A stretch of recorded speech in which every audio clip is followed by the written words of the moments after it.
بسم اللہ الرحمن الرحیم۔ میلاد شریف بنانے کا صحیح طریقہ۔ حضور صلی اللہ علیہ وآلہ وسلم کی ذات مجمع برکات ہے۔ کسی مسلمان کا کوئی لمحہ آپ کے ذکر سے خالی نہیں ہونا چاہیے۔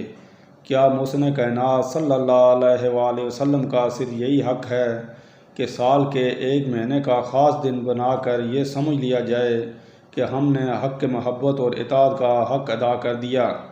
نہیں، بلکہ آپ صلی اللہ علیہ وآلہ وسلم کی ولادت شریفہ کا ذکر بھی ہونا چاہیے۔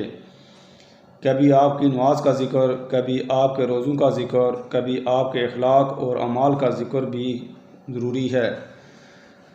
صحابہ کرام رضی اللہ تعالی عنہ اجمعین کی یہ حالت تھی کہ آپ صلی اللہ علیہ وسلم کے حکم پر ہی نہیں بلکہ اشاروں پر اپنی جانوں تک قربان فرما گئے، اور قیامت تک امت مسلمہ کو رسول اللہ صلی اللہ علیہ وآلہ وسلم کی زندگی کا مقصد اور صحیح طریقہ سمجھا گئے۔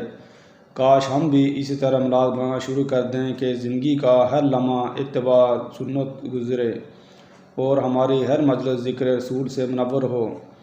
موجودہ حالات میں جو میلاد کی محفل سجائی جاتی ہے، اس کے بارے میں ایک ولی اللہ، بزرگ اور بڑے عالم حضرت مولانا سرفراز خان صاحب رحمۃ اللہ علیہ لکھتے ہیں کہ اس میں کوئی شک کی نہیں کہ حضرت محمد صلی اللہ علیہ وآلہ وسلم کے ساتھ عشق و عقیدت اور محبت عین ایمان ہے، اور آپ کی ولادت سے لے کر وفات تک زندگی کے ہر شعبہ کے صحیح حالات اور واقعات اور آپ کے قول اور افعال کو پیش کرنا باعث نزول رحمت خدا بندی ہے، اور ہر مسلمان کا یہ فریضہ ہے کہ وہ آپ کی زندگی کے حالات کو معلوم کرے اور ان کو مشرع راہ بنائے۔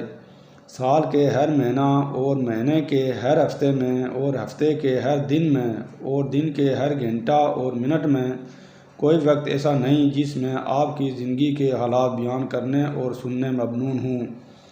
یہ بات درست ہے، لیکن دیکھنا یہ ہے کہ کیا ربیع الاول کی 12ویں تاریخ کو مقرر کر کے اس میں میلاد بنانا، محفل اور مجلسیں منعقد کرنا، جلوس نکالنا، یا اسی دن کو مخصوص کر کے فقراء اور مساکین کو کھانا کھلانا حضرت صلی اللہ علیہ وآلہ وسلم اور حضرات صحابہ کرام رضی اللہ تعالی عنہ اجمعین اور سے ثابت ہے؟ اگر ثابت ہے تو کسی مسلمان کو اس میں پس و پیش کرنے کا ہرگز حق حاصل نہیں ہے، کیونکہ جو کچھ انہوں نے کیا وہی دین ہے اور اسی کی مخالفت بے دینی ہے۔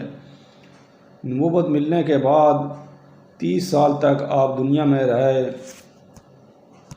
اور پھر 30 سال خلافت راشدہ میں گزارے، اور پھر 110 ہجری تک حضرات صحابہ کرام رضی اللہ تعالی عنہ اجمعین کا دور رہا ہے۔ کم و بیش 220 برس تک تابعین، تبع تابعین کا زمانہ تھا۔ عشق ان میں کامل تھا، محبت ان میں زیادہ تھی۔